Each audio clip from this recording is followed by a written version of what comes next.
네, 잘 들리시나요? 네, 네, 잘 들립니다. 야, 잘 들리죠? 예, 그러면 화면 공유하겠습니다. 예, 화면 보이시죠? 네, 어떻게, 그럼 지금 강의를 시작할까요? 네, 정각 9시 시작인데요. 다만 예, 1, 2분이라도 더 저희가 예, 듣기 위해서 이제 좀 더 예, 일찍 시작을 하고자 합니다. 예. 지금 현재 906분 정도, 7분 계속 늘어나고 있는데요. 정각 9시에 멘트 시작해 주시면 감사드리겠고요. 아이스 브레이킹 해주시면 고맙겠습니다. 반갑습니다. 우리들님들. 오늘 이렇게 비도 엄청나게 많이 오는데, 이렇게 공부하는 시간을 같이 이렇게 가지게 돼서 되게 기쁘게 생각하고요. 아마, 오늘 저도 이제 낮에 이제, 진료하다가 방송 녹화를 다녀오고, 그랬는데, 오늘 방송 녹화 주제 중에서도 하나가 있었어요. 우리가 요즘에는 이제 우리 여성분들 굉장히 인생에서 굉장히 중요한 시기에 50의 전후에서 하면 오는 시기가 있잖아요. 그 시기 때 안 쓰는 단어 아시죠? 어떤 단어를 어떤 단어로 바꿨어요?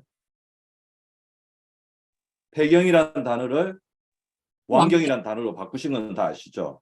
그래서 우리 방송 작가님들이 폐자라는 말은 아예 이제 입에 담지는 않더라고요. 그러니까 완경인데 폐경하고 완경하고 차이가 뭐냐면 어떻게 보면 폐경은 그냥 생리가 이제 닫혔다. 그런 어떤 약간 이렇게 폐쇄적인 개념이라고 한다면 완경은 월경을 완수했다, 완성했다는 이제 훈장적인 개념이거든요. 근데 이 완경을 준해서 이제 우리 여성들이 한 10년 동안 이게 급작한 이제 여성 호르몬의 어떤 변화 때문에 갱년기라는 시기를 겪게 되는데 갱년기 시기 때 가장 큰 차이가 있는 어떤 신체 기능, 생체 기능의 차이가 과연 뭘까요? 맞습니다. 바로 여기 있죠. 정답이 뇌 건강입니다. 왜냐하면 이제 콜레스테롤이라든지 나이살, 뱃살 이제 그런 부분들도 굉장히 큰 변화들이 일어나는데 가장 어떻게 드라마틱하게 변화가 나타나는 부분이 뇌에 관계된 부분. 뇌 호르몬에 관계된 부분이 뭐죠? 뇌 정서, 우울감이라든지 불안증, 그다음에 불면증, 그다음에 또 있는 뇌의 어떤 기능적인 부분. 그걸 뭐라고 할까요? 건망증이죠. 건망증이 굉장히 늘어난 것들을 많이 그 패널 분들도 굉장히 동의를 많이 하시더라고요. 근데 저는 이제 그렇게 생각하거든요. 건망증이 그냥 일회적인 어떤 기억력의 저하로 나타난 건망증일 수도 있지만 이게 우리가 잘 관리하지 않으면 나중에 뭐가 될 수가 있죠? 경도인지 장애, 나아가서 치매가 될 수 있잖아요. 사실 65세 이상 인구의 25%가 지금 치매입니다. 근데 여성분들의 비율이 남성분보다 거의 2배예요. 왜 그러냐면 에스트로겐이 뇌세포를 계속해서 도와주는 강력한 작용을 하고 있다가 그게 갑자기 급감하면서 심리적인 어떤 변화까지 생기면서 그런 어떤 뇌기능의 변화가 있을 수 있다는 이제 그런 어떤 가설들이 굉장히 많은데요. 제가 걱정되는 거는 자, 우리 평균 수명이 굉장히 우리나라 사람들이 늘어나고 있습니다. 우리나라 사람들 지금 현재 여성분들의 평균 수명이 몇 살인지 아시죠? 86.6세. 근데 우리 리더님들은 앞으로 몇 살까지 사실 준비를 해야 되냐면 최소 100세, 최대 110세까지 사셔야 됩니다. 그럼 우리가 110세까지 산다고 했을 때 아까 지금 70세가 넘어가는 분들 중에는 3분의 1에서 2분의 1 정도가 경도이지 장애의 어떤 그걸 가지고 있는데 그게 90대가 넘어가면 굉장히 그게 가속화가 될 수 있다는 거죠. 그래서 제가 겁을 드리려고 하는 게 아니고 오늘 자 이제 이게 뭐냐면 우리가 100세까지 어떻게 사는 게 굉장히 중요하겠습니까? 전 두 가지라고 생각하거든요. 두 다리로 가고 싶은데 가면서 자유롭게 사는 거 하나 하고 자기가 어떤 판단을 하고 어떤 기쁨을 느끼고 자기 자신을 잃지 않는 게 굉장히 중요한데 그렇다고 한다면 살아있는데 내 건강을 잘 유지하는 게 굉장히 중요할 것 같고요. 두 번째 제가 내 건강에 대해서 굉장히 중요하게 생각하는 부분 중에 하나가 또 있습니다. 그게 뭐냐면 요즘에 굉장히 인기 끌고 있는 새로운 어떤 기술 있죠. AI 기술, 챗GPT, 뭐 바드, 인공지능이잖아요, 그죠? 자, 인공지능이 이제 알려준 우리에게 주는 시사점은 뭐냐면 이전에는 이제 어떤 대학을 나왔는지 고등학교 때 공부를 얼마나 많이 했는지가 중요한 시대였다고 한다면 지금은 자기가 창조적인 내 활동을 통해서 끊임없이 어떻게 성장하면서 지금 현재 나오고 있는 새로운 기술들을 얼마나 잘 이렇게 활용하는가 굉장히 중요합니다. 제가 깜짝 놀랐어요. 그러니까 챗GPT를 사용하는 데 있어서 질문을 여러 개 넣어봤는데 질문의 어떤 창조성이라든지 질문의 수준에 따라서 나오는 결과의 차이가 굉장히 차이가 나더라는 거죠.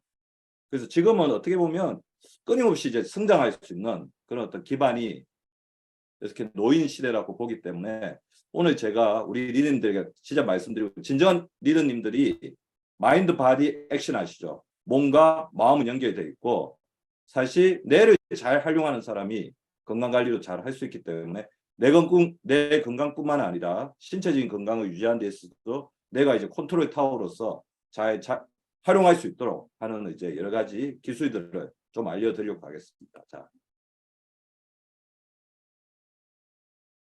자, 뇌 구조와 기능을 이제 먼저 보시면 우리 뇌는 이렇게 나눠져 있습니다. 대뇌, 중뇌, 연수, 간뇌, 소뇌, 척수가 있는데 중뇌나 연수 같은 경우에는 생명 활동에 관계된 거고요. 간뇌, 소뇌, 척수 같은 경우에는 우리 몸의 어떤 균형이라든지, 그래서 이런 부분들을 이제 이런 부분들은 어떤 생명 활동에 관계된 부분이고, 우리가 흔히 알고 있는 대뇌, 그러니까 우리가 뇌 기능을 이야기하는 부분은 바로 대뇌 피질이죠.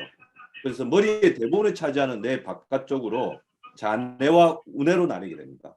그래서 우리가 뇌졸중이라든지 뇌 어떤 문제가 생겼을 때 한쪽이 이렇게 마비가 온다든지 한쪽이 약해지는 가장 큰 이유가 잔뇌에서 문제가 생기면 우뇌 오른쪽, 우뇌에서 문제가 생기면 잔뇌 쪽으로 이렇게 문제가 생기는데요. 또 이제 우리가 어떤 뇌에 어떤 문제가 생겼을 때 어떤 말을 못한다든지 시각이 떨어진다든지 듣는 능력이 떨어진다든지, 그거는 어떻게 나눠지냐면 대뇌 피질의 위치에 따라서 다릅니다. 프론탈 로브가 이제 전두엽인데요. 전두엽은 주로 우리가 움직이고 기억하고 말하는 거에 관계되는 거고요. 템포럴 로브, 척두엽이라고 하거든요. 척두엽은 듣고 언어를 이해하는데, 그러니까 척두엽에 문제가 생기면 다른 사람이 어떤 말을 했을 때 알아듣지를 못해요. 그리고 두정엽인데 머리 꼭대기죠. 우리 정수리 부분에 있는 거는 감각이라든지 오른쪽하고 왼쪽을 이제 나누는 느낌. 그 다음에 책을 읽을 때 이거를 이해하는 능력, 그런 걸 가지고 있는 게 두정엽이고, 옥시피탈 노브, 이제 우리가 후두엽이라고 하는데요. 후두엽은 눈에 관계된 겁니다. 그래서 후두엽에 문제가 생기면 시력이 떨어진다든지 실명할 수가 있는 거죠. 뭐 가운데 있는 브레인스템, 이거를 뭐 간뇌, 뇌간이라고 하는데 이거는 생명, 숨 쉬는 데 관계되는 거고요. 소뇌가 있어요. 소뇌 조그만 뇌는 우리 몸의 균형을 잡는데 관계가 됩니다. 그래서 이런 뇌들은 서로 이제 굉장히 연결이 되어 있어요. 그래서 옛날에는 뇌들이 전부 다 이렇게 각각의 영역에서 나눠져 있어 가지고 자기의 고유의 임무만 했다고 생각하는데, 최근 가설은 뭐냐면 이런 뇌들이 유기적으로 연결을 맺으면서 서로를 도와주고 발전시키고 향상시키는 역할을 한다고 해서 뇌의 균형 발달에 관계되는 부분들이 굉장히 중요해지고 있습니다. 근데 안타깝게 제가 아까 말씀드렸죠. 우리나라 지금 현재 평균 수명, 특히 여성 리더님 같은 85세에서 86세고 지금 이게 우리 리더님들 앞으로 살아가면서 100세까지 이제 사는 시대가 될 건데, 100세 시대가 됐을 때 가장 유병률이 높은 질환들을 몇 개를 꼽으라고 한다면 반드시 대부분의 분들이 앓게 되는 질환들, 관절염이 있을 수가 있을 것 같고요. 그 다음에 근감소증, 근육의 감소증이 있을 수가 있을 것 같고, 당뇨병도 굉장히 큰 문제가 되고 있고요. 그 다음에 고혈압이나 이런 부분도 문제가 되는데 거의 굉장히 드라마틱하게 차이가 나는 부분, 그리고 지금 현재 굉장히 늘어나고 있는 부분이 바로 치매입니다. 그래서 치매가 결코 이제 남의 일이 아닌 시대가 됐다는 거죠. 그 70대나 80대가 넘어가게 되면 치매로부터 결코 자유로울 수 없는 그런 부분이 있죠. 근데 뭐 치매를 주변에 앓고 계신 분들이 꽤 있으시죠. 그래서 본인만 힘든 게 아니라 가족까지도 굉장히 힘들어지는 그런 또 사회 경제적인 부담을 주는 질병이기 때문에, 자, 우리가 반드시 치매는 예방하자. 왜냐하면 자기를 끝까지 잊어버리지 않기 위해서는 치매라는 질병으로부터 벗어나는 게 중요한데, 그러려면 경도인지장애의 어떤 증상, 아까 제가 말씀드렸던 것처럼 건망증이 물론 이제 경도인지장애로 가는 건 아니지만 저는 그렇게 생각합니다. 건망증이 굉장히 잦아지고 있다면 2단계에서부터 건강을 신경을 쓰지 않으면 이게 경도인지 장기를 거쳐서 치매로 이렇게 점차적으로 진행할 수 있으니까 이런 부분에 대해서 미리 경각심을 가지고 준비를 해야 되는데요. 치매를 일으키는 원인들은 이 정도가 있어요. 그러니까 60%가 우리 리더님들이 알고 있는 알츠하이머 치매, 그리고 한 20%는 조금 특수한 치매입니다. 뭐 루이바리 치매라든지 그런 게 있고, 나머지 20%가 혈관성 치매인데요.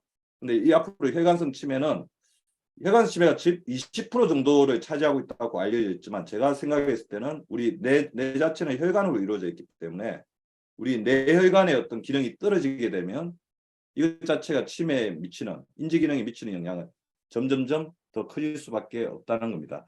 그럼 치매의 증상이 어떤 건지를 한번 짚어보고 넘어가겠습니다. 이전에 익숙했던 사물의 이름이 갑자기 생각이 나지 않는 겁니다. 그래서 뭐지? 그렇게 기억하려고 해도 저거 딱 봤는데 그 사물이 기억이 안 난다든지, 머릿속에 굉장히 잘 알고 있는 옛날에 연예인이나 그런 사람도 있는데 생각해 보려고 해도 잘 생각이 안 나는 게 초기부터 이제 나타날 수 있는 증상 중에 하나죠. 두 번째는 어떤 말을 하고 싶은데 그 단어가 떠오르지 않는 거예요. 매치가 안 돼요. 그러니까 가령 예를 들면 적절이라는 단어를 쓰고 싶은데 적절이라는 단어가 떠오르지 않아서 뭐지? 적당인가? 약간 그렇게 언어에 이제 혼동을 일으킬 수가 있고요. 그 다음에 이제 옛날에 잘 알았던 장소를 이렇게 한번 가봤는데 처음 가본 것 같은 느낌. 그 다음에 지금 현재 날짜, 오늘이 수요일인지 목요일인지 금요일인지, 그 다음에 이제 공간적인 어떤 지각이라든지 이런 게, 요일이라든지 시간 감각이 없어지는 게 있을 수가 있고요. 그 다음에 물건들을 엉뚱한 데 둔다든지, 평소에 두던 데 두는 게 아니라 엉뚱한 데 둔다든지, 물건을 어디다 두고 나서 그거를 잘 찾지를 못하는 게 있을 수 있습니다. 근데 그보다 더 초면에 나타날 수 있는, 초기에 나타날 수 있는 가장 흔한 증상 중에 하나는, 치매를 나타내는 데서 굉장히 중요한 역할을 하는 게 바로 프론탈 로브, 전두엽이거든요. 전두엽의 가장 중요한 작용 중에 하나가 아까 감정이 있었다고 그랬죠.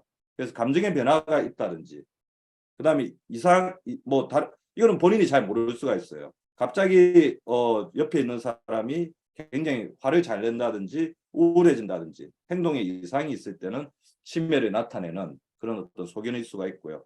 치매가 왔을 때는 바로 이렇게 사회생활적인 단절들이 일어나기가 굉장히 쉽습니다. 그래서 이 부분은 굉장히 서서히 진행되고, 근데 점차 이렇게 심해지기 때문에 주변의 가족이라든지 지인분들의 이런 또 양상이 없는지를 한 번 정도는 살펴보는 게 좋을 것 같고요. 그래서 구글에서 아니면 네이버에서 KMMSE 이거는 하나 적어 놓으시기 바랍니다.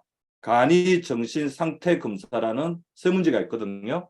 설문지를 가지고 한번 검사를 해보십시오. 아마 제 강의를 듣고 계신 리더님들 중에는 24점 이하는 없을 거예요.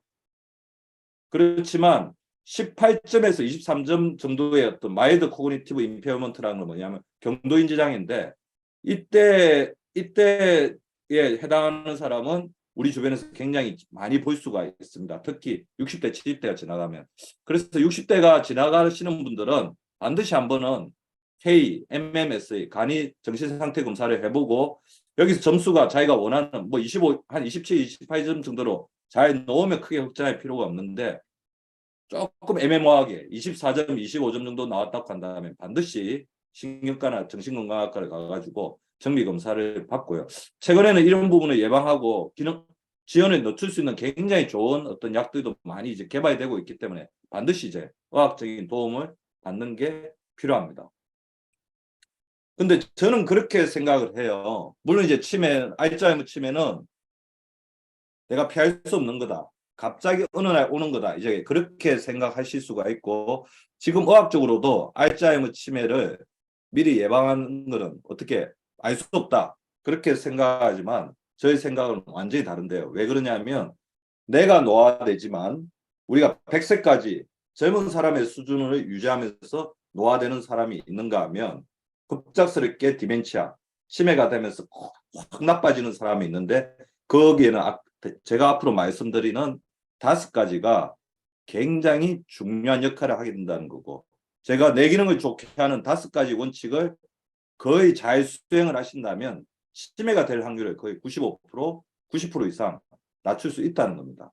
자, 고혈압도 혈액순환을 좋게 함으로써 상당 부분 완화시킬 수 있고, 당뇨도 이제 인슐린 기능을 잘 유지했을 때 충분히 예방할 수 있는 것처럼, 치매도 본인이 어떤 생활 습관을 가지고 뇌를 보호하고 있는 습관을 가지느냐에 따라서 충분히 예방할 수 있는 질환이라는 거죠. 그래서 오늘은 아마 우리 리더들이 확실하게 그것만 이제 가지고 가시면 좋을 것 같아요. 치매는 내가 어떤 생활 습관을 가지고 나의 뇌를 얼마나 잘 돌보느냐에 따라서 충분히 예방 가능한 질환이고, 인지기능 역시 내가 100세까지 산다고 했을 때 30대와 40대에 못지않은 뇌 기능을 가지면서 살 수 있는 기반을 분명히 닦을 수 있다. 그런 어떤 생각들을 같이 하시면 좋을 것 같습니다. 그 첫 번째 방법은 20대의 뇌혈관을 80대까지 가지는 겁니다. 제가 아까 말씀드린 것처럼 20대 20% 정도가 혈관성 치매. 자, 제가 이 혈관성 치매를 말씀드리기 전에 제가 박민수 박사 유튜브를 하고 있는데, 박민수 박사 유튜브가 오늘 구독자가 한 55만 명 정도 됩니다.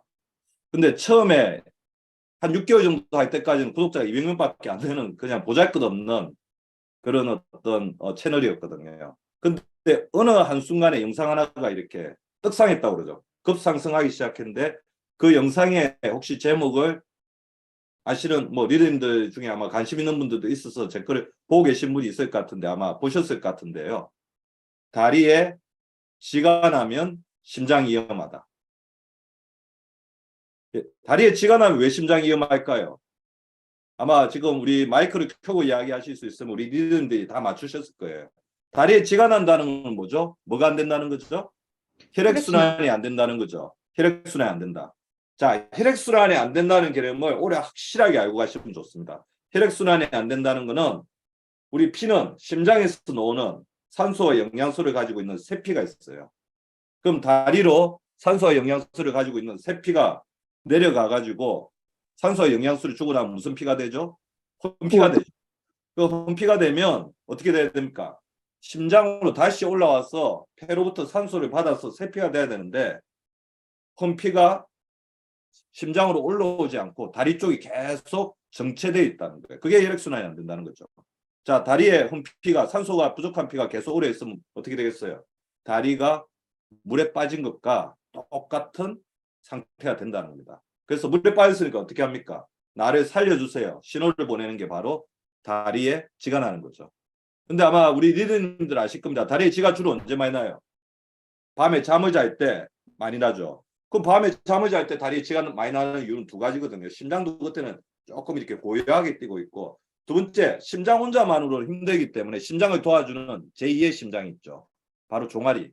종아리 근육이 이렇게 수축하면서 펌핑을 하면서 다리 심장 쪽으로 혈액을 올려주는데, 밤에 자는 동안은 그는 종아리 근육에 펌핑 작용이 없기 때문에 다리에 쥐가 많이 나는 겁니다. 근데 다리에 쥐가 나면 어떻게 되겠어요? 밤에 심장이 혈액을 돌려야 되는데 안 돌리고 있으니까 심장이 깜짝 놀라겠죠. 그래서 밤에 뭐 부정맥이라든지 안 좋은 일들이 굉장히 많이 생길 수가 있는 거고요.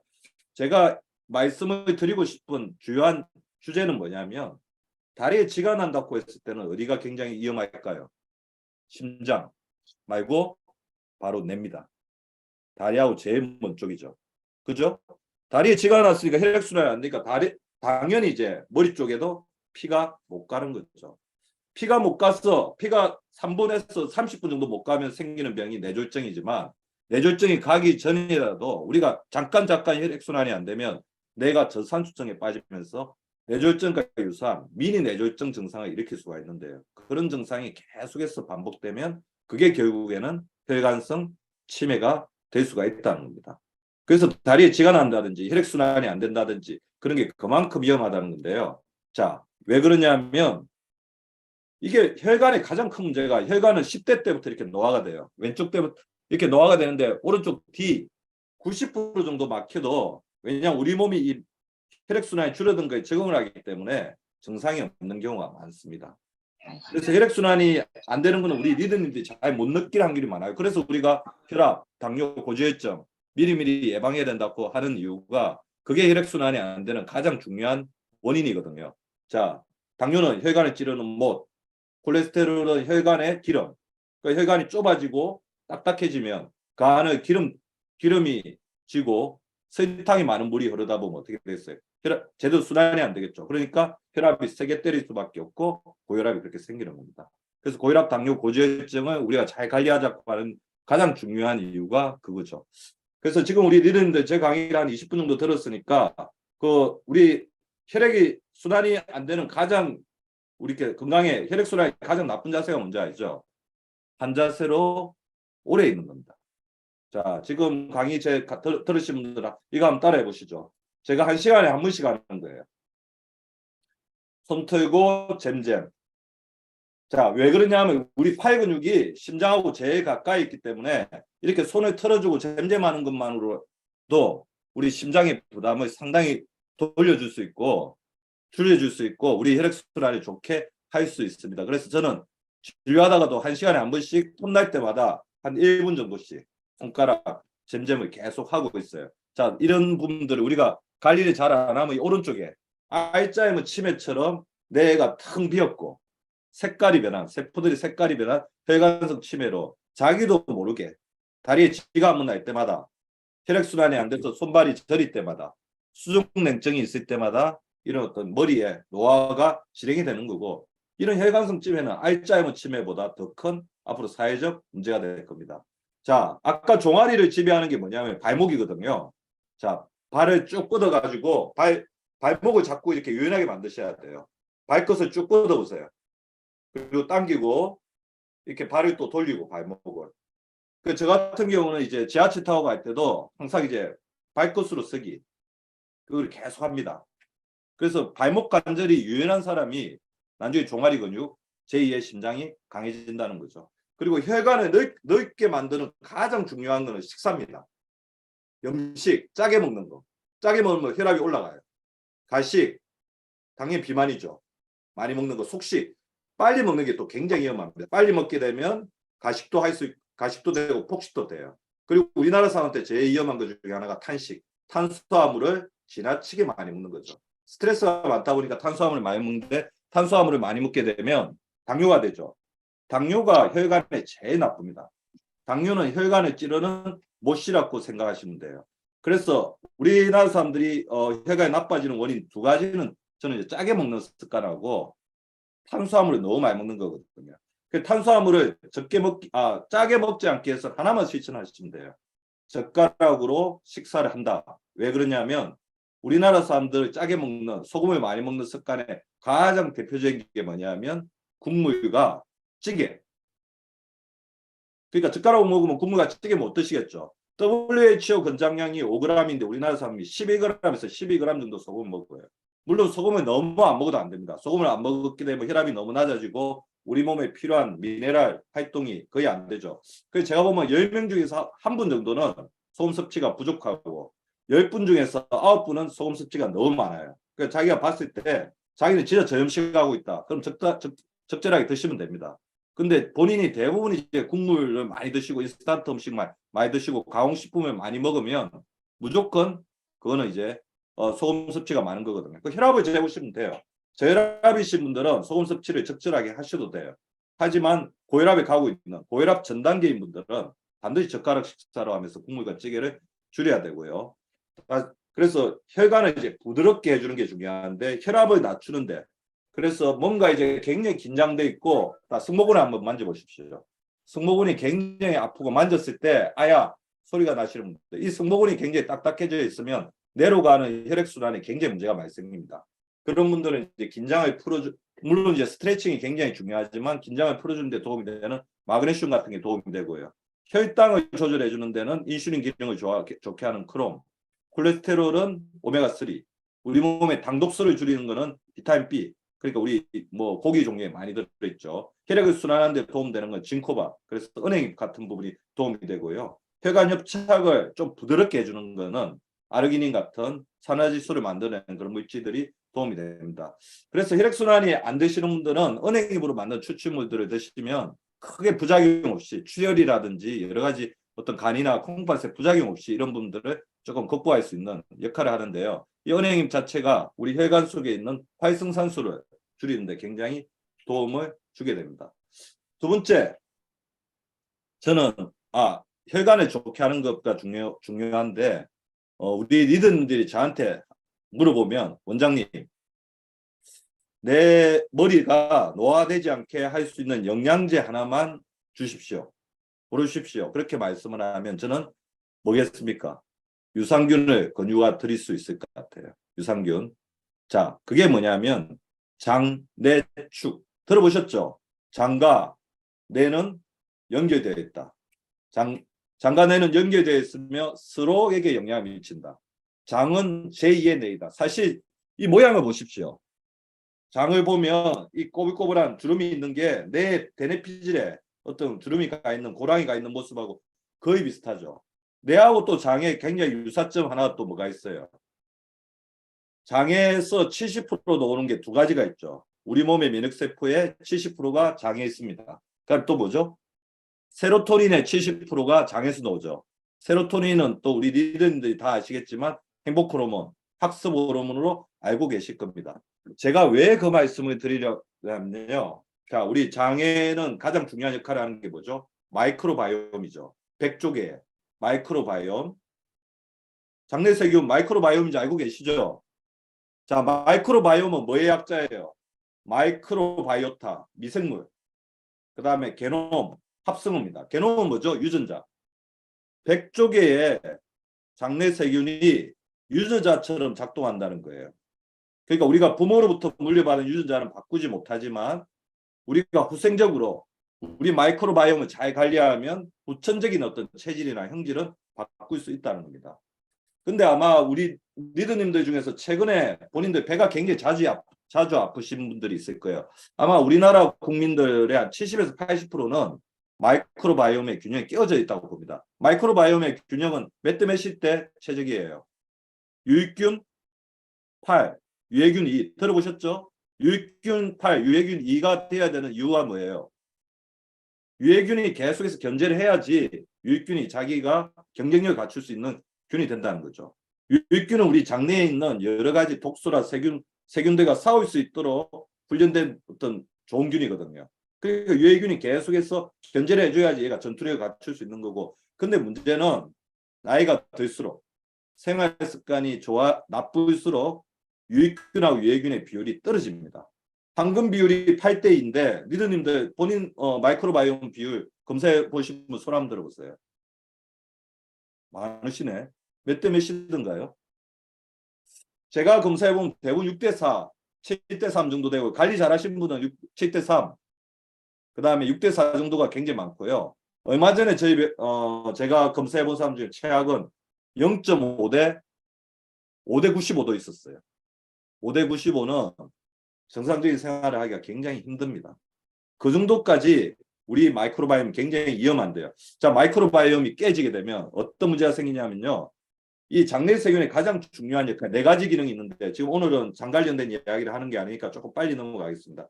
마이크로바이옴의 가장 중요한 역할 중에 하나가 유익균이 장점막에 딱 달라붙어요. 유익균이 달라붙어가지고 장 안에 있는 여러 가지 세균, 바이러스, 독소, 중금속, 비료, 농약이 이거를 장점막에 공격하지 못하도록 딱 막아서 자리를 먼저 차지하고. 지층이 있어서. 그런데 유익균이 떨어지게 되면 이 자리를 그 나쁜 독소들이 들어와서 차지하고 거기다 공격을 하면서 자, 그거를 뭐냐면 새는장 증후군, 장누수 증후군 들어보셨죠? 장누수 증후군 들어보셨죠? 그죠? 장누수증이 생기는 원인은 뭐 진통소염제, 항생제 그러면서 마이크로바이옴이 다 깨졌을 때 생기는 거예요. 스트레스를 많이 받았거나 약을 너무 많이 먹었거나 영양소가 부족하거나.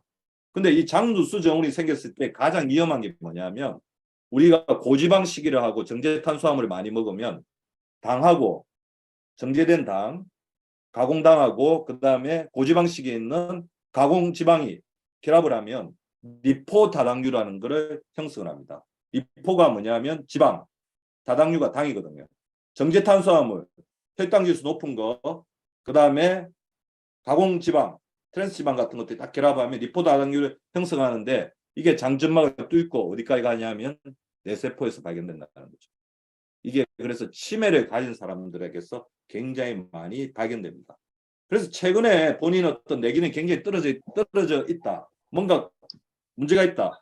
뇌에 염증이 많다. 두통이 있다. 머리가 어지럽다. 그러면 이런 리포 다당류가 자기 머리 쪽을 공격했을 가능성을 항상 의심하셔야 되고요. 어떤 분들 배가 자주 아프고 갑자기 변비가 생기고 설사가 생기면서 장누수 증후군에 해당하는 증상이 생기면서 그럴 때는 그걸 의심하셔야 된다. 자, 이거는 뭐로 막아야 되겠어요? 리포 다당류는 단세지방산으로 막아야 됩니다. 단세지방산도 들어보셨죠? 단세지방산은 뭐냐면 유산균이 식이섬유를 이용해서 만드는 유익 산물입니다. 최종 산물이라고 그러죠. 최근에 이제 포스트바이오틱스에서 굉장히 많이 강조하는 물질 중에 하나입니다. 보시면 활성산소도 제거하고 암세포도 죽이고 그다음에 여러 가지 면역세포를 조절하는 기능을 가지고 있죠. 그래서 제가 말씀드린 것 어떻게 해야 되죠? 자기한테 맞는 유산균을 찾아서 식이섬유, 채소나 제철 과일을 풍부하게 수분과 같이 섭취하는 것이 이 LPS가 뇌를 공격하는 것을 막아주는 굉장히 중요한 작용이고, 여기 하나 더, 최근에 장점막 세포를 구성하는 데 굉장히 중요한 작용한다고 밝혀진 게 있습니다. 바로 글루타민. 글루타민이 이런 많은 기능을 가지고 있어요. 장점막도 하고 글루타치온의 전구체로 작용하기도 하고 단백질 합성을 정대하기도 하니까 최근에 아마 글루타민 어떤 형성 물질들이 굉장히 많이 나와 있을 거예요. 그것도 참고하시면 되고, 글루타민 또 중요한 게 뭐냐면요, 뇌 기능은 네 가지 호르몬이 조절하거든요. 세로토닌, 행복 호르몬, 도파민, 동기부여. 물론 근데 도파민을 너무 추구하다 보면 중독적 성향에 빠집니다. 그래서 스트레스가 많은 사람들이 이거를 도파민이 나왔을 때 기분이 좋으니까 뭐 게임을 한다든지 도박을 한다든지 술에 빠진다든지 담배를 핀다든지 그런 중독적 행위에 빠지는데, 그렇다고 도파민이 너무 없어버리면 활동의 의지가 없어요. 나중에 도파민이 다 떨어졌을 때 생기는 대표적인 병이 파킨슨 병이거든요. 그래서 도파민도 적절하게 있어야 됩니다. 나이가 우리가 생명이 닿을 때까지. 노르에피네프린도 꼭 나쁘다고만 생각하실 게 아니에요. 노르에피네프린이 없으면 우리가 전투 상황에서 뭔가 이겨낼 수가 없어요. 앞에 나쁜 적이 있을 때 힘을 낼 수도 없고, 내 시험이 있을 때 집중력을 유지하는 것도 안 좋습니다. 근데 현대인은 문제가 뭐냐면 노르에피네프린이 너무 많이 분비되죠. 그래서 아드레날린 가행 정후군이라고 하잖아요. 근데 이것들의 균형을 잡아주는데 가장 중요한 조절 호르몬이 가바거든요. 그래서 가바에 문제가 생기면 나중에 뭐 치매가 생긴다, 뭐 우울증이 생긴다, 그런 이야기를 많이 하는데, 이 가바의 재료가 아까 제가 말씀드렸던 글루타민이기 때문에 글루타민을 좀 신경 써서, 그러니까 본인이 스트레스가 굉장히 많다, 우울하다, 뭔가 요즘에 화가 많이 난다, 그럴 때는 그런 어떤 신경전달 호르몬을 조절하는 노력도 해줘야 되지만 글루타민도 굉장히 도움이 되고요. 글루타메이트나 가바가 풍부한 음식들 보면 약간 이렇게 십자가 채소라든지 견과류, 콩, 그다음 덜에서 나는 이런 뭐 하초 같은 부분들이 많습니다. 그래서 이런 부분들 뭐 드시는 것도 좋을 것 같은데, 제가 봤을 때는 골고루 드시는 게 좋겠죠. 그래서 채소나 과일은 밝혀진 게 있으면, 특별하게 그런 어떤 채소나 과일을 먹었을 때 배가 아프지 않으신 분들이라면 다양한 채소들을 조금 드시는 게 도움을 드릴 것 같습니다. 그리고 저는 이제 그렇게 생각해요. 지금 내가 봤을 때 내 노화가 빨리 오는 사람하고 내 노화를 최대한 지연시키면서 우리가 생생한 뇌를 유지하는데 양대 차이를 나누는데 제일 중요한 시간이 바로 수면 시간입니다. 그래서 우리 리더님들은 절대로 잠자는 시간을 아까워하지 마세요. 오히려 잠자는 시간에 1시간을 더 투자한다고 한다면 그게 낮에 3시간에서 5시간, 아니면 창조적, 우리가 100세까지 쓸 수 있는 뇌를 재생하는 데 굉장히 중요한 어떤 황금 같은 골든 타임이 될 수가 있다는 거죠. 그래서 우리가 뇌가 노화되는데 가장 중요한 역할을 하는 게 뭐냐면 멜라토닌이 점점 감소하는 거거든요. 나이가 들면서 점점 감소하는 호르몬이 몇 개가 있어요. 대표적인 거 뭐 성장 호르몬도 감소하고 인슐린 호르몬도 감소하는데, 감소하는 호르몬 황산화 그 물질 중에 하나가 멜라토닌하고 글루타치온입니다. 그래서 우리가 갱년기 지나면서 수면의 질이 떨어지는 가장 큰 이유가 멜라토닌이 급감하기 때문에 그래요. 근데 어떤 분들이 멜라토닌이 급감하느냐 하면 당연히 이제 활성산소를 많이 분비시키는 스트레스 상황에 있으신 분들이 많이 되겠죠. 그래서 이 멜라토닌을 잘 유지하는 게 굉장히 중요하고, 제가 아까 말씀드렸습니다. 하루에 몇 시간을 자야 될까요? 몇 시간 자야지 적당히 잔다고 생각하고 계세요? 7시간. 6시간? 8시간. 8시간까지는 안 7시간. 주무셔야 됩니다. 7시간. 그래서 무조건 7시간은 채우셔야 합니다. 7시간. 웃으시는 리더님들이 많은데 불가능하다고 생각하지만 채우셔야 돼요. 왜냐하면 우리가 110세까지 생생한 뇌를 써야 되잖아요. 자는 동안 멜라토닌과 성장 호르몬이 뇌를 계속해서 재생시킵니다. 근데 우리가 불면증이라든지 잠의 수면 시간이 짧아지면 안 돼요. 저한테 그런 거 많이 물어봅니다. 먼저 박민수 박사님, 5시간 자더라도 제일 좋게 자면 되는 거 아니냐? 당연히 5시간 제일 좋게 자는 게 6시간, 7시간 질 나쁘게 자는 것보다 나을 수가 있는데 최적의 것은 7시간을 질 좋게 자는 거죠. 자, 근데 왜 그러냐면 자는 동안 멜라토닌이 나오거든요. 멜라토닌 호르몬은 언제 나오냐면 멜라토닌 호르몬이 글루타치온보다 더 강력한 항산화 호르몬이라고 생각하시면 돼요. 비타민 A, C. 왜 그러냐면 멜라토닌은 호르몬이기 때문에 뇌 세포를 굉장히 잘 통과합니다. 자, 멜라토닌 어떻게 생성되고 분비돼요? 아시는 분 손 한번 들어보세요. 멜라토닌은 낮에 햇빛을 받을 때 만들어집니다. 송가선에서 비타민 D하고 멜라토닌하고 같이 만들어져요. 근데 멜라토닌이 언제 분비되냐면 밤에 잠을 잘 때 분비되는데 밤에 잠을 잘 때 분비될 때 원칙이 있어요. 빛이 완벽하게 없어야 됩니다. 빛이 있는 상태에서는 멜라토닌이 분비가 안 됩니다. 그래서 저희 집은 모든 커튼이 암막 커튼이에요. 집에 있는 모든 커튼이 암막 커튼이고 특히 뭐가 또 해롭냐면 이게 해롭습니다. 스마트폰. 자, 스마트폰을 반드시 오프를 하셔야 되고요. 플러스 알파에서 어떻게 하시면 되냐면 집에 우리 리더님들 본인 좋아하는 파우치 같은 게 있으면 파우치에 넣고 주무십시오. 블루라이트를 완벽하게 제거해야 돼요. 자, 생각해 보세요. 우리가 7시간 동안 머리맡에 블루라이트를 계속 쬐고 있다고 생각해 보세요. 수면의 질, 멜라토닌의 분비가 굉장히 저해를 받을 수밖에 없습니다. 자, 그래서 밤에 잘 때 빛과 소음을 완벽하게 제거한다. 두 번째, 스마트폰은 오프하고 자기가 좋아하는 파우치에 담아서 블루라이트도 최대한 차단한다. 그 10초밖에 안 걸리잖아요. 반드시 실천해 주시기 바랍니다. 그리고 멜라토닌 못지않게 또 우리 뇌를 키워주고 그 다음에 재생해주는 호르몬이 성장 호르몬인데요. 성장 호르몬은 7시간 수면, 코골이 줄이기, 그다음에 근육이 굉장히 중요합니다. 이 특히 허벅지 근육이 튼실할 때, 이 성장 호르몬이 잘 분비가 되거든요. 그래서 제가 이제 허벅지를 강화시키기 위해서 하는 운동이 두 가지가 있는데요. 앉아서 좀 잘 보이실지 모르겠는데 무릎을 모아가지고 자, 배 쪽으로 당깁니다. 배 쪽으로 당기면서 숨을 내쉬어요. 내리면서 들이마시고 올리면서 내쉬고 내리면서 들이마시고 이게 천천히 숨 깊이 운동인데요. 올릴 때 숨을 내쉬고 내릴 때 숨을 들이마신다. 바닥에 안 닿았을 때 운동 효과가 있겠죠. 그 다음에 손허벅지 운동. 이거는 제가 하루에 300개씩 하고 있습니다. 300개씩. 자, 300개를 물론 한 번에 다 하시면 골병 나요. 틈날 때마다 50개 정도씩 손허벅지 운동. 손을 이렇게 딱 이렇게 일정하게 유지한 상태에서 왜 그러냐면 우리 여성 리더님들한테 스쿼팅을 많이 시켰더니 무릎 관절이 무리가 오시는 분이 되게 많더라고요. 강사님 죄송한데 네?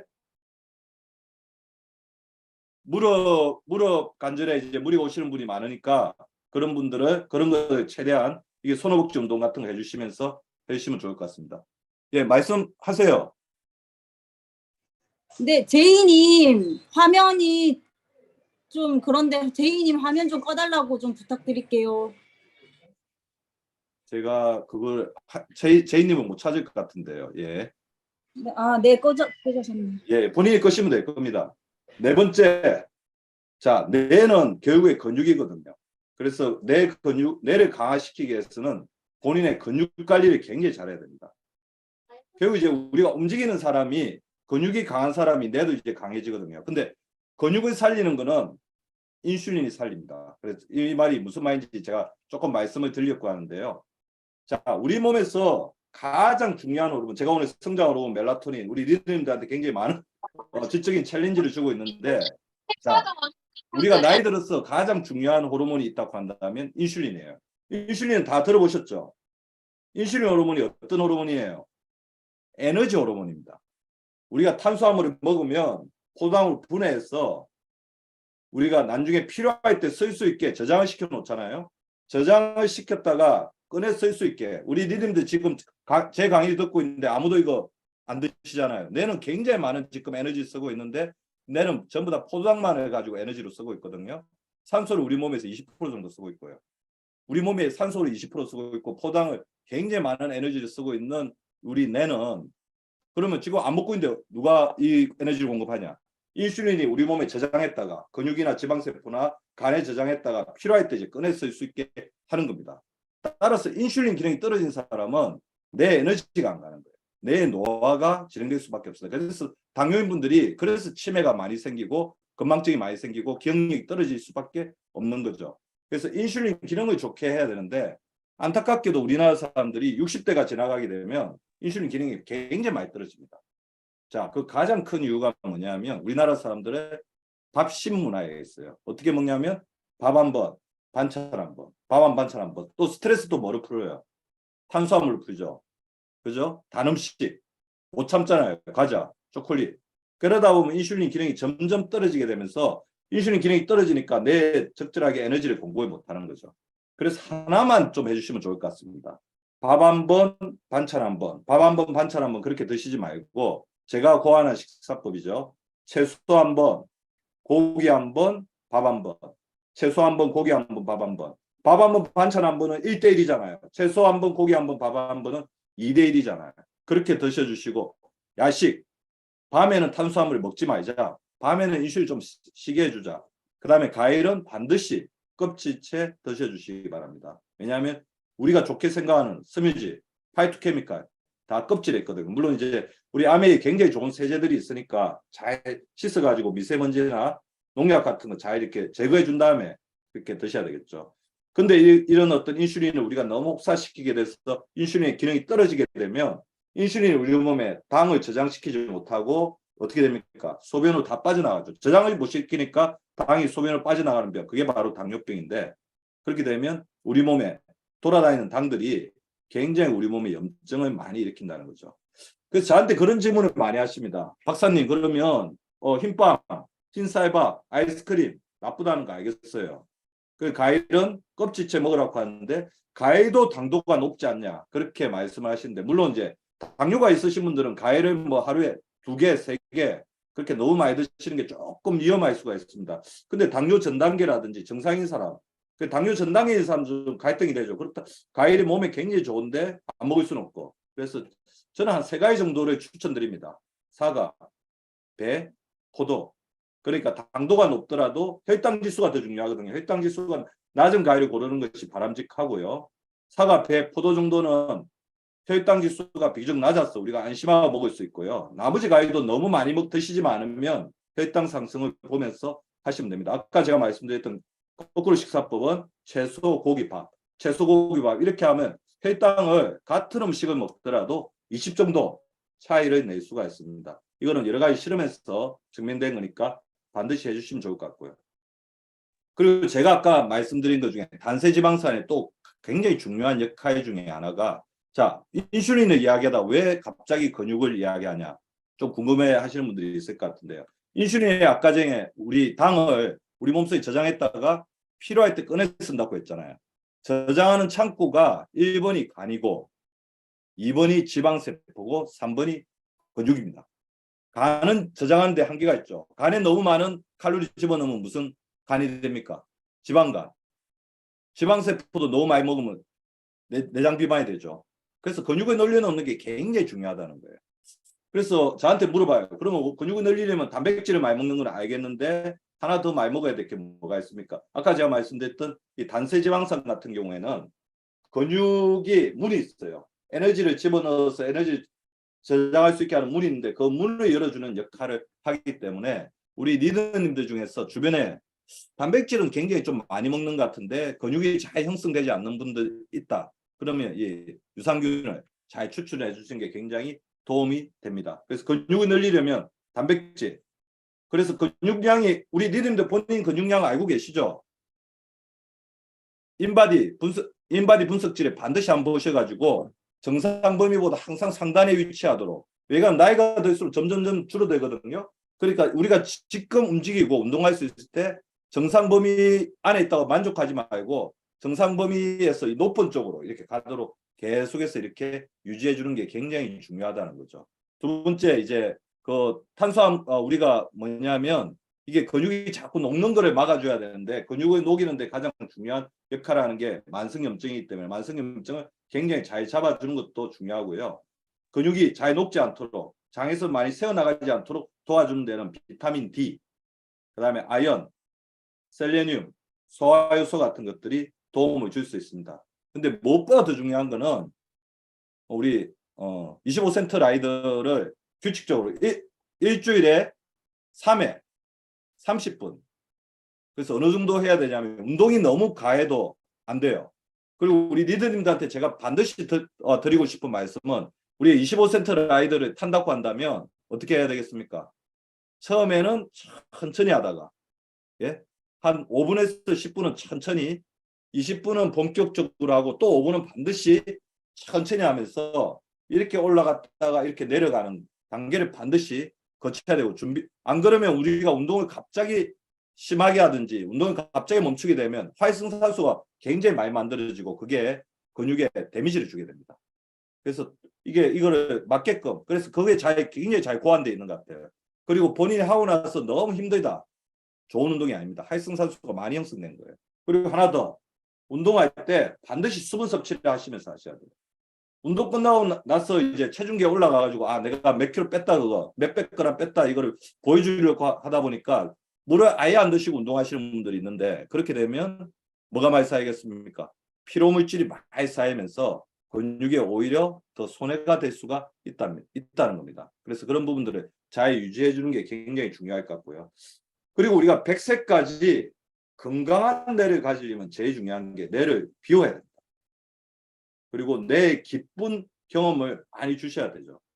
왜 그러냐면 비울수록 뇌의 재생이 빨라지고 뇌에 기쁜 느낌을 많이 주고 기쁜 일을 많이 해줄수록 뇌가 점점 포지티브 피드백을 통해서 더 건강한 뇌로 되는데, 자, 뇌는 이제 두 가지죠. 순발력이 굉장히 중요하고 만성 대응이 중요합니다. 이게 급성 대응, 어떤 위기 상황이 있을 때 그걸 이겨내도록 하는 것은 아드레날린의 역할, 순발력의 호르몬이고요. 만성 대응을 하도록, 그러니까 굉장히 오랜 스트레스가 있을 때 그거를 잘 이겨내도록 하는 것은 또 코티졸, 지구력의 호르몬이 하는 역할을 하는 건데요. 제가 제일 큰 문제는 이 만성적인 스트레스를 계속해서 받게 되면 코티졸들이 굉장히 많이 만들어지는데, 이 코티졸들이 굉장히 많이 만들어지면 이런 일이 생깁니다. 코티졸을 굉장히 만드는 재료 중에 가장 중요한 게 DHEA라는 게 있거든요. DHEA가 처음에는 코티졸을 만드는데 계속 이렇게 보충을 해주는데 어떤 순간 되면 DHEA가 고갈이 됩니다. 그래서 코티졸도 완전히 다운이 되고, 그러다 보면 그 사람들 검사를 해보면 DHEA까지 적어요. 그래서 뇌 노화라든지 다른 사람에 비해서 빨리 노화되신 분들, 갑자기 다른 사람에 비해서 나이가 들었다, 늙었다, 그러신 분들 혈액 검사를 해보면 DHEA와 코티졸이 같이 떨어져 있는 경우가 많습니다. 자, 이것을 만성 스트레스에 의한 코티졸 스틸이라고 하거든요.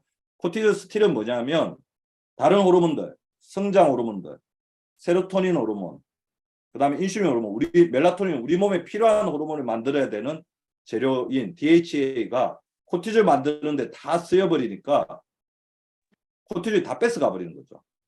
근데 그러다 보니까 코티졸이 굉장히 공장을 크게 돌릴 수가 있거든요. 우리 몸에 호르몬이 다 부족해지는 겁니다.